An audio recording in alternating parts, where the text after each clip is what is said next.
আসসালামু আলাইকুম।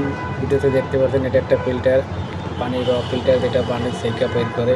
তো এটা পানি খেলে পানির গন্ধ আসে, মানে পানিটাতে একটা টেস্ট নেই।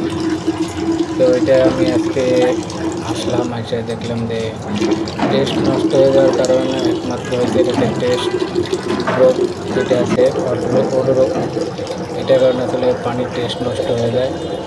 তারপর আমি এটার পিপি, তারপরে নেট কার্বন, তারপর বক্স কার্বন, এগুলো সব চেঞ্জ করে দিব, নতুন করে লাগিয়ে দিব। তো দেখতেই পাচ্ছেন একটা একটা করে সব লাগিয়ে দিচ্ছি। এখন যেটা লাগিয়ে দিলাম এটা হলো বক্স কার্বন, তারপরে এখন যেটা লাগাচ্ছি এটা হচ্ছে পিপি। এটা সাদা, এটা যাতে ময়লা থাকে কারণে বোঝা যায় না, বোঝা যায় যাতে ময়লা হলে। আর এটা দেখতেই পাচ্ছেন টেস্ট ড্রপ, টেস্ট ড্রপ লাগিয়ে দিলাম। তো আগে দুটো লাগিয়ে দিয়েছি, ওটা ভিডিও করা হয়নি। তো লাস্টে যে পিপি সেটা লাগিয়ে দিলাম। পিপি হাউজিং থাকে মূলত সাদা, যাতে বোঝা যায় ময়লা হলে যেটা ময়লা হয়ে গেছে। তো ধন্যবাদ। ভিডিওটি ভালো লাগলে থাকলে অবশ্যই পেজটি ফলো দিবেন। আর যদি